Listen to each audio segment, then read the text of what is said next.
ਨਿਰਭਉ ਨਿਰਵੈਰ ਅਕਾਲ ਮੂਰਤ ਅਜੂਨੀ ਸੈਭੰ ਗੁਰ ਪ੍ਰਸਾਦ।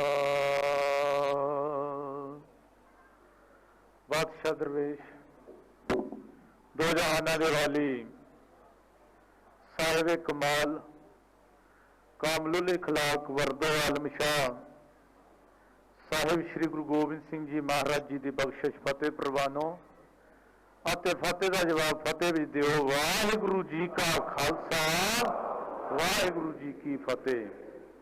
ਗੁਰੂ ਪਿਆਰਿਓ, ਦਾਸ ਨੂੰ ਹੁਕਮ ਹੋਇਆ ਹੈ ਸ਼ਬਦ ਗੁਰੂ ਦੇ ਵਿਸ਼ੇ ਤੇ ਕੁਝ ਵਿਚਾਰ ਆਪ ਜੀ ਦੇ ਸਾਹਮਣੇ ਰੱਖਣ ਦਾ। ਸ਼ਬਦ ਬ੍ਰਹਮ ਸਤਿਗੁਰੂ ਸਾਹਿਬ ਸ਼੍ਰੀ ਗੁਰੂ ਗ੍ਰੰਥ ਸਾਹਿਬ ਜੀ ਮਹਾਰਾਜ ਜੀ ਦੇ ਪਾਵਨ ਚਰਨਾਂ ਵਿੱਚ ਆਪਣੀ ਸ਼ਰਧਾ ਦੇ ਫੁੱਲ ਭੇਟ ਕਰਨ ਤੋਂ ਪਹਿਲਾਂ ਆਪਣਾ ਧਿਆਨ ਆਨੰਦਪੁਰ ਸਾਹਿਬ ਦੀ ਪਾਵਨ ਧਰਤੀ ਤੇ ਲੈ ਜਾਓ। ਸਰਬੰਸਦਾਨੀ ਦਸ਼ਮੇਸ਼ ਪਿਤਾ ਸਾਹਿਬ ਸ਼੍ਰੀ ਗੁਰੂ ਗੋਬਿੰਦ ਸਿੰਘ ਜੀ ਮਹਾਰਾਜ ਜੀ ਦਾ ਪਾਵਨ ਦਰਬਾਰ ਲੱਗਾ ਹੋਇਆ ਹੈ। ਕੁਝ ਸੰਗਤਾਂ ਦੇ ਸ਼ੰਕੇ ਨਿਵਰਤ ਕੀਤੇ ਜਾ ਰਹੇ ਨੇ। ਸਿੱਖ ਸਵਾਲ ਕਰਦੇ ਨੇ ਤੇ ਸਤਿਗੁਰੂ ਜੀ ਉਹਦਾ ਜਵਾਬ ਦਿੰਦੇ ਨੇ। ਇਹ ਇਤਿਹਾਸਕ ਵਾਕਿਆ ਹੈ ਜਿਸ ਦਾ ਸਮਾਂ, ਸਥਾਨ ਅਤੇ ਦਿਨ ਭਾਈ ਸਾਹਿਬ ਭਾਈ ਨੰਦ ਲਾਲ ਸਿੰਘ ਜੀ ਨੇ ਆਪ ਲਿਖ ਦਿੱਤਾ ਹੈ।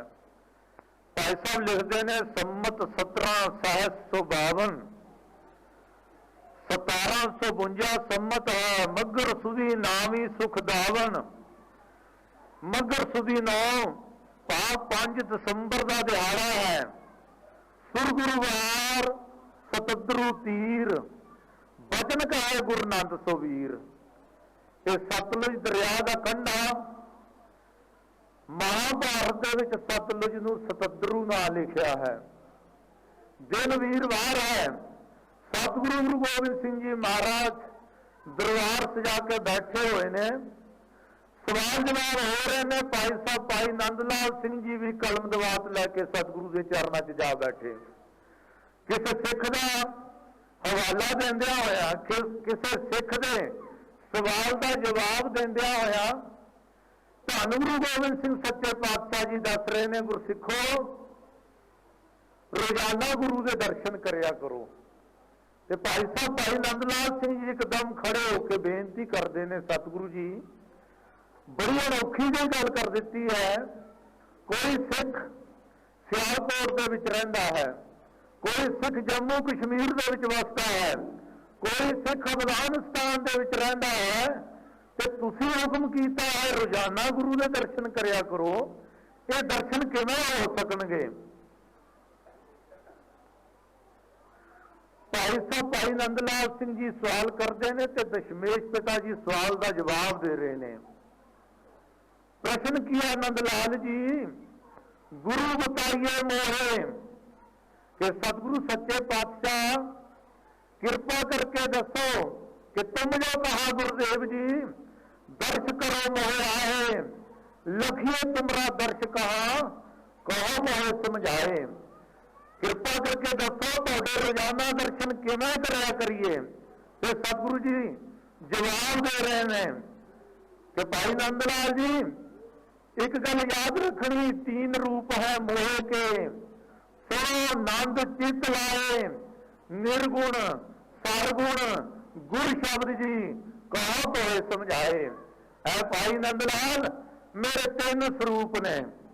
पहला निर्गुण स्वरूप है, दूजा सरगुण स्वरूप है और तीजा स्वरूप मेरा शब्द गुरु का स्वरूप है। ये भाई नंद लाल जी ने अगे सवाल खड़ा कर दिता, निर्गुण सरगुण गुर शब्द जी कहे रूप तुम 3, निर्गुण रूप ना देखिए, सरगुण सिख अधीन। सतगुरु सच्चे पातशाह तुहाडे 2 स्वरूपों का तो पता लग गया। एक स्वरूप तुहाडा शब्द स्वरूप है, दूजा स्वरूप तुहाडा सरगुण स्वरूप है, गुरु स्वरूप खालसा है ही है। जम की टहल परम सुख लईए जा रूह दर हर जिस्म गुरु गोबिंद सिंह ਨੂਰ ਨਾਲ ਹਰ ਚਸ਼ਮ ਗੁਰੂ ਗੋਬਿੰਦ ਸਿੰਘ। ਦਸ਼ਮੇਸ਼ ਪਿਤਾ ਜੀ, ਇੱਕ ਤੁਹਾਡਾ ਸਰੂਪ ਖਾਲਸੇ ਦੇ ਵਿੱਚ ਹੈ, तमाम ਜਨਤਾ ਦੇ ਵਿੱਚ ਜੋ ਰੂਹ ਵਸਦੀ ਹੈ ਉਹ ਸਾਨੂੰ ਪਤਾ ਤੁਹਾਡੀ ਰੂਹ ਹੈ, ਉਹ ਗੁਰੂ ਗੋਬਿੰਦ ਸਿੰਘ ਦਾ ਸਰੂਪ ਹੈ। तमाम ਜਨਤਾ ਦੀਆਂ ਅੱਖਾਂ ਦੇ ਵਿੱਚ ਜੋ ਨੂਰ ਹੈ ਉਹ ਗੁਰੂ ਗੋਬਿੰਦ ਸਿੰਘ ਜੀ ਮਹਾਰਾਜ ਦਾ ਸਰੂਪ ਹੈ। ਇਸ ਲਈ ਪਤਾ ਲੱਗ ਗਿਆ ਕਿ ਤੁਹਾਡਾ ਇਹ ਸਰਗੁਣ ਸਰੂਪ ਹੈ, ਪਰ ਨਿਰਗੁਣ ਰੂਪ ਨਾ ਦੇਖੀਏ। ਸਤਿਗੁਰੂ ਜੀ ਕਹਿਣ ਲੱਗੇ, ਵਾਹਿਗੁਰੂ ਗੁਰ ਜਾਪੀਏ, ਵਾਹਿਗੁਰੂ ਕਰ ਧਿਆਨ, ਮੁਕਤ ਲਾਭ ਸੋ ਹੋਇਆ, ਗੁਰਮੁਖ ਰਿੱਧ ਮਹਿਮਾਨ। ਹੈ ਭਾਈ ਨੰਦ ਲਾਲ, ਮੇਰਾ ਇਹ ਨਿਰਗੁਣ ਸਰੂਪ ਜੋ ਹੈ, ਜੋ ਅਕਾਲ ਪੁਰਖ ਵਾਹਿਗੁਰੂ ਦੇ ਗੁਣ ਨੇ, ਉਹਨਾਂ ਗੁਣਾ ਰੂਪੀ ਸਰੂਪ ਦਾ ਸਿਮਰਨ ਕਰਨਾ ਉਹ ਮੇਰਾ ਸਿਮਰਨ ਹੋਏਗਾ, ਕਿਉਂਕਿ ਗੁਰੂ ਤੇ ਪਰਮੇਸ਼ਰ ਵਿੱਚ ਕੋਈ ਅੰਤਰ ਨਹੀਂ। ਪਰ ਨਾਲ ਯਾਦ ਰੱਖਣਾ कि दूसर रूप ग्रंथ जी जान, उनको अंग मेरो करमान, मेरा रूप ग्रंथ जी जान, इसमें भेद ना रंचक मान। जिस गुरु ग्रंथ ते गुरु पंथ दे लड़ सानू 7 अक्तूबर 1708 की रात नूं धन गुरु गोबिंद सिंह जी सच्चे पातशाह ने लाया। दरअसल उस गुरु ग्रंथ ते गुरु पंथ की नींह जगत गुरु गुरु नानक पातशाह जी आप रख गए सन। भावें सुमेर पर्वत ते, भावें कदली बन विखे, भावें अचल बटाले ते भावें नानक मते की धरती के उत्ते जिथे भी सिद्धां दे नाल जगत गुरु जी का टाकरा होया है, भाई साहब भाई गुरदास जी कहते ने सतगुरु जी ने सिद्धां नूं शिकस्त दिती ते आप फतेह हासिल की है। जे सुमेर पर्वत से टक्कर हुई तो भाई गुरदास जी कहते ने शब्द जिती सिद्ध मंडली की तो अपना पंथ निराला। ते जे नानक पते विखे टक्कर हुई है तो भाई साहब भाई गुरदास जी कहते ने सिद्ध तंत्र मंत्र कर चढ़ पे शब्द गुरु के कला छपाई। जे अचल बटाले की धरती से जगत गुरु गुरु नानक पातशाह ने जित हासिल की तो उत्थे ही सिद्धां ने हैरान होकर सवाल किया है कि सिद्ध पुछन सुन नानका तो जगनों क्या करमात दिखाई, कुछ दिखा ले सानू तू क्यों ढेले जही लाई। पर बाबा जी क्या कहते ने बाबा आखे नाथ जी असा वेखे जोगी वस ना खाई, पर जे मेरे को पुछदे हो केड़ी करामात है तो गुर संगत बाणी बिना दूजी ओट नहीं है राई। दरअसल गल आके सतगुरु जी ने गुरु ग्रंथ ते गुरु पंथ की नींह रख दी सी। जिस गुरु ग्रंथ ते गुरु पंथ के लड़ धन गुरु गोबिंद सिंह जी महाराज ने सानू लाया। गुरु नानक देव जी महाराज के समय तो ही और शब्द गुरु की मानता दृढ़ करवाई जा रही थी। दरअसल गुरबाणी दे विच शब्द लफ्ज 4 अर्थां दे विच मुख तौर पर वरत्या गया है। पहले नंबर पर यह शब्द लफ्ज परमात्मा के लिए वरत्या गया है, दूजे नंबर पर गुरु के लिए वरत्या गया, किते लफ्ज शब्द बाणी के लिए वरत्या गया है, किते शब्द लफ्ज जो है ये उपदेश के लिए वरत्या गया है। पर एक गल याद रखनी, जगत गुरु गुरु नानक देव जी महाराज के समय तो ही सानू शब्द गुरु के लड़ ला दिता गया सी। एक देहधारी गुरु के चेलियां दी कैस सुन का मौका मिला और बड़ा कुफर तोलिया कि 10 गुरु साहबान ने कदे भी शब्द गुरु को मानता नहीं दी। ये तो गुरु गोबिंद सिंह जी महाराज के ज्योति जो समान तो बाद भाई प्रहलाद सिंह के रहतनामे में गल लिख दी, कच कड़ा कंगा कृपान कड़ा और जो करो बखान, ये 5 कक्के तुम मानो गुरु ग्रंथ साहब को गुरु जानो। ये शब्द गुरु की विरोधता और देहधारी गुरु के चेलिया ने जी कैस्ट कटी है उन्होंने कुफर तोलिया गया। पर असलीयत यह है कि जे आप गुरबाणी का अध्ययन चंगी तरह करिए तो यह पता लगेगा 35 महापुरुषों की बाणी गुरु ग्रंथ साहब महाराज के विच दर्ज है। वो 35 या 35 शब्द गुरु के सिद्धांत के ही मुदई सन। पूछो भगत बैणी जी तो, भगत बैणी जी सवाल करते हैं देव स्थाने क्या निशानी, तो तै बाजे शब्द अनाहत बानी। भगत बहनी जी सवाल करते हैं, अगर कोई पूछे कि जो परमात्मा मन दे विच वस जाता है उस अवस्था की की निशानी होंदी है, आप ही जवाब देंदे ने तै बाजा शब्द अनाहत बानी। ये उस वेले गुरु का शब्द मन दे विच हुलार पैदा करता है और साखी जागी गुरमुख जानी उस शब्द की कृपा का सदका ही अकाल पुरख वाहिगुरु की प्राप्ति होंदी है। टाइम इजाजत नहीं देता मैं सारे शब्द की विचार आप जी के सामने रखा। जे पूछिए भगत रामानंद जी के, उन्होंने इको एक शब्द है जिदे विच उन्होंने कुजे विच समुद्र बंद कर दिता। मनुखा जीवन के हर पहलू से उन्होंने अपने विचार दिते ने। जब शब्द गुरु की गल आई तो बाबा रामानंद जी भी यह दावा करते हैं, रामानंद स्वामी रमत ब्रह्म गुर का शब्द काटै कोट कर्म। पूछो बाबा रविदास जी दे जिन्हों की पावन बाणी के 40 शब्द धन गुरु ग्रंथ साहब महाराज के दर्ज ने, उन्होंने अपने विचार पेश करते हुए शब्द गुरु के सिद्धांत के मुदई ये वचन फरमान करते हैं, करतार पवित्रता करमानिए रे जैसे कागरा करत विचारं भगत प्रभात लिखिए तै उपरे पूजिए कर नमस्कारं। कि जिस तरह ताड़ी के दरख्त तो शराब बनती है, इसलिए ताड़ी के दरख्त नूं लोकी नफरत करते हैं और ताड़ी के दरख्त तो ही कागज भी बनते हैं। जे उन्होंने कागजां के उत्ते परमात्मा की भगती के लफ्ज लिख दिते जान तो वह पूजन योग हो जाते हैं। इशारा बाबा रविदास जी का शब्द गुरु दे वल है। जे पूछिए बाबा नामदेव जी तो उन्होंने दावा करते हैं कि गुर के शब्द है मनराता दुग्ध सहज समानी सबको हुक्म हुक्म है वर्ते बिरला समत विचारी। कि बाबा नामदेव जी तो बाद जे बाबा कबीर जी के पावन बचनों को समझिए तो बाबा जी तो इस गल का दावा करते हैं। बाबा कबीर जी कि घर के देव पितर की छोटी गुर को शब्द लो कैद कबीर सगल पाप खंडन को संत लै उधरे हो। बाबा कबीर जी कहते ने मैं तो अपने पितरों तो चली हुई मर्यादा अपने खानदान के गुरु देहधारी गुरु ब्राह्मण की पूजा मानता छड़ दी है और केवल से केवल शब्द गुरु का ओट आसरा ले लिया है। मेरे कहने का मतलब कि जितने महापुरुष गुरु ग्रंथ साहब जी महाराज के विच दर्ज आन बाणी वो सारे के सारे शब्द गुरु के मुदई सन। सिख इतिहास को पढ़ के देख लीए कि गुरु हयाती दे विच सतगुरु साहिबान के जीवन के विच भी सिखा ने कभी देह को मानता नहीं दी, सगों गुरु के बचनों को वध मानता दी गई। साढ़े सामने आ गुरुद्वारा सन साहिब जो पिंड बासर के जिला अमृतसर की पावन धरती से सुभायमान है, उत्थे गुरुद्वारा सन साहब इस गल की गवाही भरदा है। जदों जगत गुरु गुरु अमरदास जी महाराज भाई दासू जी के विरोधियां लहर नूं अग्नि नूं शांत करने के लिए आप एकाग्र चित होकर पिंड बासर के चले गए। संगतां दी अखां तो ओले हो गए, संगतां दर्शन के लिए तरसन लगियां। बाबा बुढ़ा जी वर्गे ब्रह्म ज्ञानी नूं बेनती की, बाबा जी सतगुरु जी के दर्शन कराओ। बाबा जी ने अंतर ध्यान होकर तकिया तो पता लग गया सतगुरु जी कितने एकाग्र चित होए ने। जा पहुंचे संगत नूं लैके जाके की तकिया कि एक दरवाजा बंद है और दरवाजे के उत्ते एक शब्द लिखा होया सी कि दरवाजा खोलना सख्त मना है।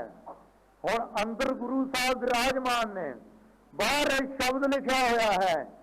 दर्शन अभिलाषी सिख इतने बेबल सन, अगर बाबा जी चाहते वो पुराने कोठे होंगे सन, दरवाजे की चूल चक के दरवाजा खोल के अंदर जाके दर्शन कर सकते सन। पर गुरु के शब्द को मानता दी गई, स्कीम बनाई, पिछले पासे जाके कोठे की कंध को मघोरा कर दिता, कोठे की कंध को सन ला दी, कोठा डिग सकता सी, कंध गिर सकती सी, गुरु की देह का नुकसान हो सकता सी, पर गुरु की देह नालों वध मानता गुरु के बचनों को दी गई। अज भी अकाल तख्त साहब जी पावन धरती उत्ते जो गुरुद्वारा कोठा साहब है, जिथे शाम नूं गुरु ग्रंथ साहब जी महाराज जी का सुखासन किया जाता, वो पंग के थले विछाई हुई चिट्टी चादर इस गल की गवाही दिंदी है अज भी कि जदों गुरु ग्रंथ साहब जी महाराज की संपादना हो चुकी सी, धन गुरु अर्जन देव जी महाराज ने अपनी देह नालों वध शब्द की मानता की, आप पंग के थले सौना शुरू किया ते पंग के उत्ते तखत के उत्ते गुरु ग्रंथ साहब जी महाराज का प्रकाश हुंदा सी। धन गुरु हरगोबिंद साहब जी महाराज के समय की घटना इस गल की गवाही देती है कि सतगुरु जी शिकार खेडन के लिए निकले ने, भाई जवंदा जी ने हुक्म कर दिता, भाई साहब जदों तक मैं ना बुलावा तुसी इस दरवाजे ते खड़े रहना। वो भाई जवंदा जी जो शरदा की मूर्त सन, 3 दिन ते 3 रात लगातार उस दरवाजे ते खड़े रहे। सतगुरु जी दूजे दरवाजे तो अंदर आके विराज हो गए। अजे पता लग चुका सी भाई जवंदा जी नूं, पर गुरु के बचनां नूं मानता दी गई। सतगुरु के बचनां तो मुनकर नहीं होए, सतगुरु की देह मगर नहीं गए, गुरु के शब्द मगर चले ने। पाउंटा साहब की पावन धरती ते बाबा राम राय ने बेनती की, गुरु गोबिंद सिंह जी महाराज मैं छेकिया गया हाँ गुरबाणी का एक लफ्ज बदलन करके, कृपा करके बख्शिश करो, मैं तुहाडे दर्शन करना चाहता, कुछ बेनतियां करनी चाहता हाँ। सिखां नूं पता सी बाबे राम राय का बाईकाट हो चुका है। धन गुरु गोबिंद सिंह जी महाराज की हयाती दे विच एक घटना वापरी कि जमुना दरिया के विचाले 2 किश्तियां एक बरेती से टक्कर होनियां सन। इधरों गुरु गोबिंद सिंह जी महाराज गए ने, उधरों बाबा राम राय की किश्ती आ रही है।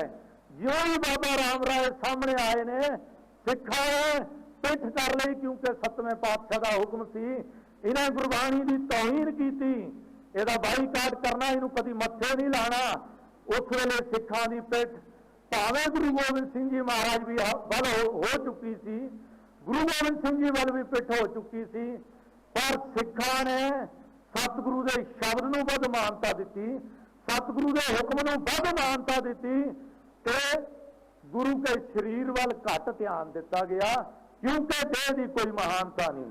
जे अपने विरसे नूं पढ़ीए, सतगुरु जी की बाणी नूं पढ़ीए, पहले जामे तो ही मैं विस्तार नाल नहीं ये सारियां शायद गल्लां दस सकां। धन गुरु नानक पातशाह जी तो पूछया सिद्धा ने कि तेरा कवन गुरु जिसका तू चेला, संक्षेप जहा उत्तर सी शब्द गुरु सुरत तुम चेला। अगर तीजे पातशाह के कोल सिख गए ने, सतगुरु जी सिक्खी दी रहत दसो। सतगुरु जी ने बाणी दे विच इक नहीं अनेकां जगह ते गल लिखी, जिन शब्द गुरु सुन मन्निया तिन मन ध्याया हर सोए, जन शब्द न जाने ते अन्ने बोले ते केता है संसारा। आज चौथे पातशाह गुरु रामदास जी महाराज का प्रकाश दिहाड़ा है, 17 तरीक नूं अज। ते धन गुरु रामदास जी महाराज ने भी जदों गुरु की गल की, सच्चा गुरु कौन है, तो सतगुरु जी ने यही हुक्म किया, बाणी गुरु, गुरु है बाणी, बिच बाणी अमृत सारे, गुरबाणी चाहे सेवक जन माने, प्रतख गुरु निस्तारे। और जे समा 6वें पातशाह का आया तो आप सारे जानते हो कि भाई गोपाला जी की एकाग्रता देख के, उन्होंने शरधा देख के, जपजी साहब का शुद्ध पाठ सुनने तो बाद सतगुरु जी ने गुरगद्दी देने के लिए तैयार हो गए। सिखा ने हैरान होकर पूछा, सतगुरु जी क्या इतनी मानता बाणी की? सतगुरु जी कहने लगे कि भाई एक गल याद रखियो, सुनकर श्री हरगोबिंद जी कहे, सगल काष्ट में अग्नि रहे, हर किस्म की लक्कड़ दे विच जिवें अग हुंदी है, पर बिन मथे नहीं मिलत प्रकाश है, कार्य सबले न शीत बनासे, जथा दुग्ध में कृत मिल रहे हो। कृत कहते ने घिओ नूं, दुग्ध भाव दुध, जथा कृत में दुग्ध मिल रहे हो, बिन मथे बिन किने ना ले हो, तिम सतगुर के शब्द मझार, आत्म ज्ञान वसे सुखसार। ऐ गुरु प्यारिओ, याद रखना शब्द गुरु है। ते धन गुरु हरगोबिंद साहब जी महाराज के दरबार में बैठिया होया जदों एक बारी भाई गुरदास जी ने गल कह दी कि हरगोबिंद गुरु अर्जनो गुरु गोबिंद नाम सदवाया, गुरमूर्त गुर शब्द है, साध संगत विच प्रगट आया। सिखा ने उठ के सवाल कर दिता। भाई गुरदास जी लिखते हैं, सिख पूछन लगे, सतगुरु जी जे शब्द ही गुरु है तो असी 6 गुरु साहिबान तक तो दर्शन कर लेने, फिर होर कितने देहधारी गुरु होर चलणगे। बड़ी कमाल की गल है। भाई गुरदास जी लिखते हैं, पुछण सिख अरदास कर 6 महलों तक दर्शन हारी, कि 6 महलों तक असी दर्शन कर लेने। अगम गोचर सतगुरु मुख ते बोले, सुनो संसारी, जुग जुग सतगुर धरे अवतारी। ਇੱਥੇ ਆ ਕੇ ਗੁਰਸਿੱਖ ਭੁਲੇਖਾ ਖਾ ਜਾਂਦੇ ਨੇ ਕਿ ਯੁਗ ਯੁਗ ਦਾ ਮਤਲਬ ਸ਼ਾਇਦ ਹਰੇਕ ਯੁਗ ਦੇ ਵਿੱਚ, ਹਰੇਕ ਸਮੇਂ ਦੇ ਵਿੱਚ। ਨਹੀਂ ਨਹੀਂ, ਬਿਲਕੁਲ ਇਹ ਭੁਲੇਖੇ 'ਚ ਨਹੀਂ ਰਹਿਣਾ।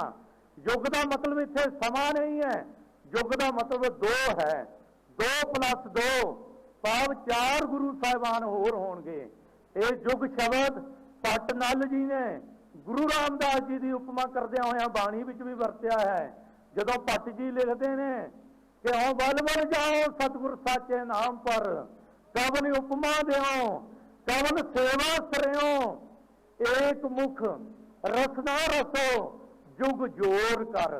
जुग भाव 2, जोर मतलब जोड़ के कर मैंने हाथ। भाई दोवें हाथ जोड़ के गुरु रामदास जी के चरणों च मैं नमस्कार ही कर सकता हाँ। जुग का मतलब 2 है। 2+2 भाई साहब भाई वीर सिंह जी ने यही अर्थ किए ने। ਇਹਦਾ ਮਤਲਬ 4 ਗੁਰੂ ਹੋਰ ਹੋਣਗੇ। 10 ਗੁਰੂਆਂ ਤੋਂ ਬਾਅਦ ਸ਼ਬਦ ਗੁਰੂ ਅਗਵਾਈ ਕਰੇਗਾ। ਇਹ ਯਾਦ ਰੱਖਣਾ ਗੁਰੂ ਪਿਆਰਿਓ ਕਿ ਗੁਰੂ ਸਾਹਿਬਾਨ ਤੋਂ ਹਜ਼ਾਰਾਂ ਸਾਲ ਪਹਿਲਾਂ ਜੋ ਮਹਾਂਪੁਰਸ਼ ਸੰਸਾਰ ਦੇ ਵਿੱਚ ਹੋਏ, ਉਹਨਾਂ ਨੇ ਵੀ ਸ਼ਬਦ ਗੁਰੂ ਦੀ ਪ੍ਰੋੜਤਾ ਬਾਰੇ ਆਪਣੇ ਸਵਾਲ ਜਵਾਬ ਲਿਖੇ ਨੇ। ਜਿਵੇਂ ਭਗਤ ਪੁਰਾਣ ਦਾ ਇੱਕ ਸ਼ਲੋਕ ਹੈ ਜੋ ਗੁਰੂ ਨਾਨਕ ਦੇਵ ਜੀ ਤੋਂ 5500 ਸਾਲ ਪਹਿਲਾਂ ਲਿਖਿਆ ਗਿਆ।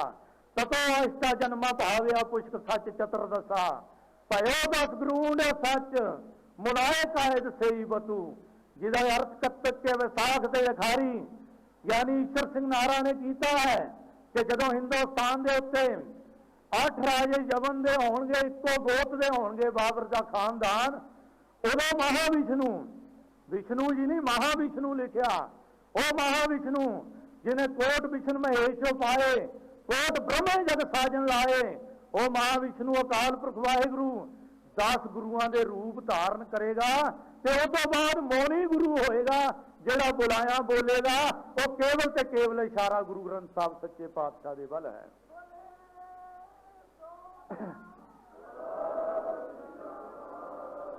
महात्मा बुद्ध जी से किसी ने पुछ की सी, प्रिंसीपल सतवीर सिंह जी बलिओ चिराग विच लिखते हैं, जो महात्मा जी ज्योति जो समान लगे ने, प्रभु हुण दर्शन कदों होणगे? वो कहन लगे हुण कलयुग दे विच ग्रंथ के रूप में दर्शन होणगे। जो सीधा इशारा गुरु ग्रंथ साहब सच्चे पातशाह दे वल है। इसलिए धन गुरु गोबिंद सिंह जी महाराज ने 7 अक्तूबर 1708 की रात को तख्त श्री हजूर साहिब विखे उस वेले जो भट्ट साहिबान गुरु दरबार दे विच बैठे होंदे सन, ठीक है, भट्ट बईयां च बहुत कुछ ऊट पटांग बाद विच भर दिता गया, रायगढ़ कर दिता गया, पर भट्ट बही तलौंडा के मुताबिक जो जींद में रहने वाले सन वो लिखते हैं कि श्री गुरु गोबिंद सिंह महल 10वां बेटा श्री गुरु तेग बहादुर का सम्मत 1765 कार्तिक मासे की चौथ शुक्ला पखे भाई दया सिंह से देव बुधवार के देव भाई दया सिंह से हुक्म हुआ, भाई दया सिंह गुरु ग्रंथ साहब ले आओ। वचन पाए, भाई दया सिंह जी गुरु ग्रंथ साहब ले आए। तब गुरु जी ने कहा कि अब मेरी जगह गुरु ग्रंथ साहब को गुरु मानना, जो गुरु मानेगा जिसकी कहा खाए पाएगी, गुरु गुरु जपना, गुरु बोरी करेगा जन्म सौरेगा। ये भट्ट बईयां दे विच गल लिखी हुई है। शायद यही कारण सी कि 10वें पातशाह की इस घटना तो बाद कदे भी सिखा ने किसी को देहधारी गुरु प्रवान नहीं किया।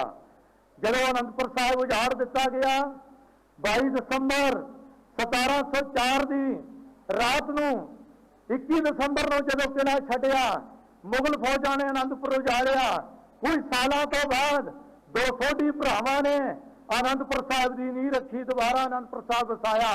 ये सोढ़ी श्याम सिंह ते सोढ़ी गुलाब राय हंकार में आके तख्त साहब केसगढ़ साहिब विखे गद्दी ला के कलगी ला के बह गया।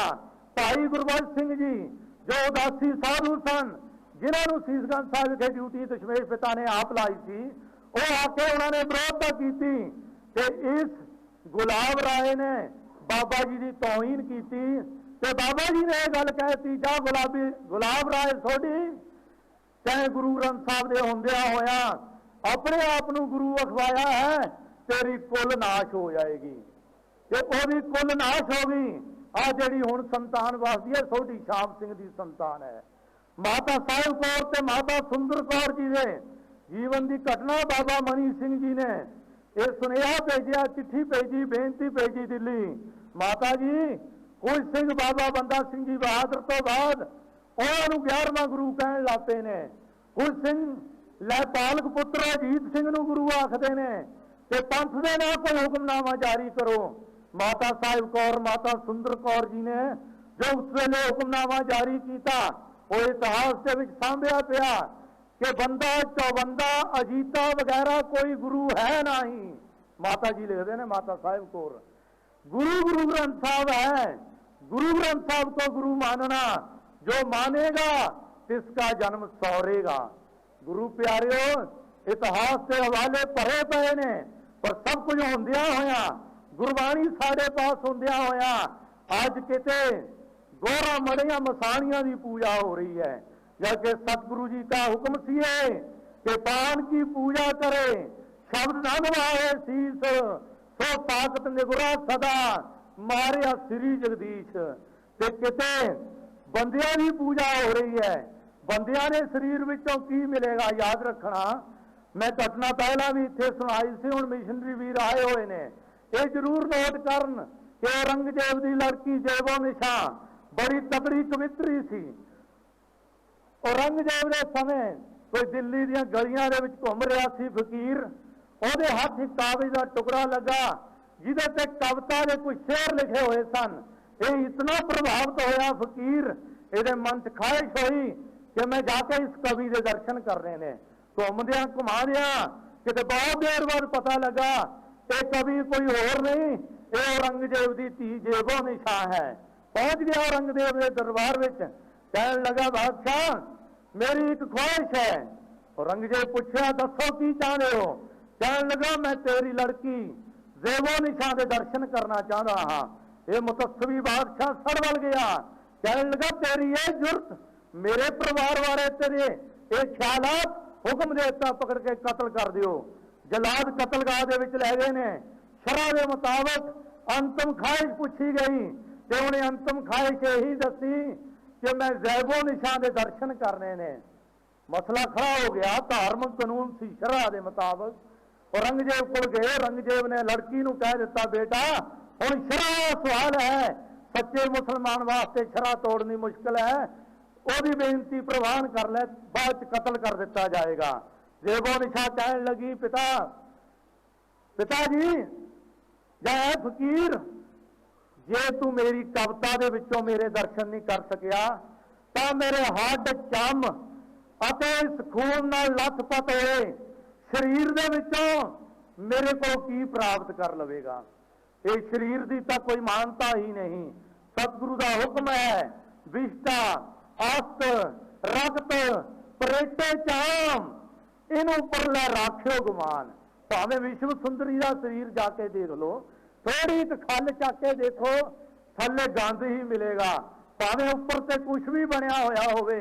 ते सतगुरु जी कहते ने शरीर दे विच कुछ नहीं, जो प्राप्त करना है वो शब्द के कोलों करना है।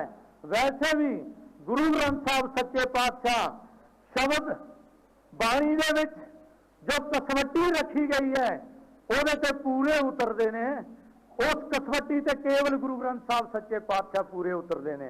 बाबा कबीर जी का हुक्म है सो गुर करो जे बहर ना करना। भाई गुरु वो धारण करो जे मुड़के ना धारण करना पवे। कहते ने कि कोई बंदा किसी संत जी के कोल गया, कहने लगा बाबा जी मैनू अपना चेला बना लवो। ते बाबा जी चंगे शब्द गुरु के मदई होणगे। कहने लगे गुरमुखा की गल है अजे तक तू गुरु धारण नहीं किया, निगुरा ही घूमदा है। कहने लगा बाबा जी दरअसल मैं गुरु का धारण किया सी 10 साल पहला, वो चढ़ाई कर गया, फिर मैं और गुरु धारण किया, ਉਹ ਵੀ ਮਰ ਗਿਆ, ਫਿਰ ਹੋਰ ਕੀਤਾ ਉਹ ਵੀ ਮਰ ਗਿਆ। ਗੱਲ ਕੀ ਮੇਰੇ 5 ਗੁਰੂ ਮਰ ਚੁੱਕੇ ਨੇ, ਹੁਣ ਤੁਸੀਂ ਕਿਰਪਾ ਕਰੋ। ਤੇ ਬਾਬਾ ਜੀ ਕਹਿਣ ਲੱਗੇ, ਓਏ ਭਲਿਆ ਮਾਨਸਾ, ਅੱਗੇ 5 ਦਾ ਤੂੰ ਨੰਬਰ ਲਾ ਆਇਆ ਤੇ 6ਵਾਂ ਮੇਰਾ ਵੀ ਕੰਡਾ ਕੱਢਣਾ ਚਾਹਦਾ ਹੈ। ਇਸ ਲਈ ਆ ਮੈਂ ਤੈਨੂੰ ਐਸੇ ਗੁਰੂ ਦੇ ਲੜ ਲਾਦਾ ਹਾਂ, ਜੋ ਜਨਮ ਮਰਨ ਦਊ ਮੈਂ ਨਹੀਂ, ਜਨ ਪਰ ਉਪਕਾਰੀ ਆਏ, ਜੀ ਦਾਨ ਦੇ ਭਗਤੀ ਲਾਇਨ, ਹਰ ਸਿਓ ਲੈਣ ਮਿਲਾਏ। ਐਸਾ ਗੁਰੂ